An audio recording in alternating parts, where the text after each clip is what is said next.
Welcome to another Wellness Wednesday. This week I wanted to take some time to talk about junk food, why it's so easy for us to overeat junk food, and then also some ways to help us to cut back on our junk food, or at least not overeat it when we do eat it. One of the things to think about is that junk foods are highly marketed to want to increase your consumption. So they use bright colors, they use phrases such as take a break, or different things that kind of help feed into our need for self-care.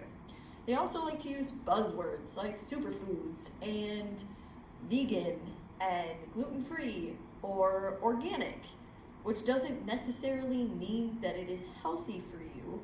We have unhealthy foods that are gluten-free. We have unhealthy foods that are vegan. Those things don't necessarily mean good for you, but they are buzzwords, and they do kind of trigger people's brains into thinking that it is a healthier food. Also, when we get junk food, we tend to get larger portions for a smaller amount of money, which makes it seem like we're getting more bang for our buck. But at the end of that meal, it's less nutrient dense, so we don't tend to feel as full after eating it. If you've ever gone through the drive-through and you get a big quarter-pound burger, fries, and maybe a drink, and about an hour and a half later you're hungry again. Well, that food doesn't have a whole lot of nutritional value to it, so once it's broken down, your body needs more. And then with a lot of our junk food, there tends to be multiple flavors that kind of combine, and it actually ends up being kind of like a party in your mouth. It tastes really good, but it also kind of triggers your brain into thinking, oh, this is good for me, this is what I want to eat, and then you just tend to eat more. Some of these junk foods also are very calorie dense, so there's a large amount of calories in a small serving size.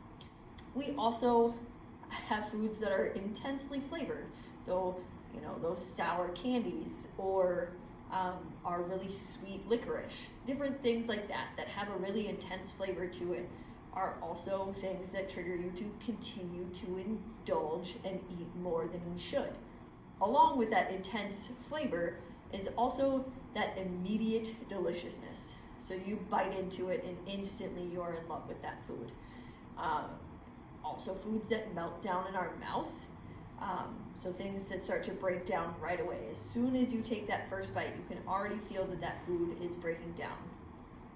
And then also things that kind of follow along that line are foods that we don't need to put a lot of effort in to eat. So it doesn't take a ton of chewing. We don't really have to do a whole lot to break that down, and so we can eat a lot more of it. So those are some of the reasons why it's so easy for us to overeat our junk food. So with that, I have 5 tips for you to kind of help pull you back from overeating those foods when you do decide to eat them. One of the things is you want to evaluate your pantry. What kinds of foods do you buy, and why do you buy them? Is it the convenience of it? Is it because you really enjoy the flavor? What really pushes you to buy the foods you do? Is it really a healthy food option, or did marketing get the best of you when you purchased it? And then how many celebrity endorsements are on the foods that you buy? What self-care promises do you find on those foods? You also want to look for any habit patterns. So things that tend to happen is we'll have a trigger, which leads to a behavior, which we then see as a reward.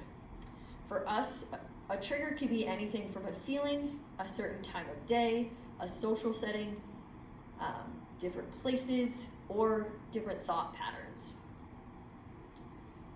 And we can also find feel-good habits that support your goals. Us as humans, we actually do better. Instead of cutting something out, If we replace it, we're more likely to be successful in the long term with getting rid of a bad habit if we replace it with a new one. So things like exercise or physical activity, playing sports, reading, listening to music, spending time with friends and family, meditation, or even creative hobbies. When we do buy our food, we want to think about quality over quantity. To do this, we can kind of think about foods on a traffic light system. So we have our green light foods, which are nutritious and make our mind and body feel good. Things that we could eat whenever we want to. Those are those kinds of foods that you could eat a lot of and not feel gross after eating a lot of it. Our yellow light foods are things that aren't the worst choice that we can make, but if we eat too much of it, we're probably going to regret it. And then those red light foods are no-go foods that are things you tend to overeat, things that don't make you feel good, or foods that don't help you at all with your goals.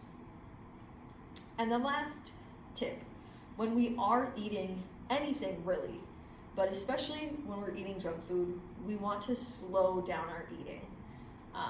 So make sure you're sitting at a table and you have no distractions. If you take your food from the packaging that it's in and place it into a separate container, specifically real dishes, it tends to kind of slow you down from eating too many. If we have the bag next to us, we're just going to keep reaching into that bag and just consuming more and more of that food. But if we put it in a separate container, once we're done eating it, we're done eating it. You want to make sure when you are eating your meals, whether it's junk food or your real meal, you are going to put your utensils down in between each bite. Then it requires you to take that little break and kind of slow down your eating. You want to make sure to choose whole, less processed foods that take time to chew. Things that you really need to take the time to break down before you can swallow it. And then the last thing, we want to make sure that when we're eating, we're not eating to feel uncomfortably full. We want to eat to about 80% full. And then with everything in life, the big thing is to remember to be nice to yourself. When you fall off of your good habits, which everybody does, the biggest thing is to be kind to yourself. Instead of relying on heavy self-criticism, approach your falls with kindness, curiosity, and honesty. We want to make sure that we work with ourselves, not against ourselves. And then we also want to explore our habits with openness and interest. And finally, the more accurate we are with perceiving ourselves, the better we can support ourselves in achieving our goals.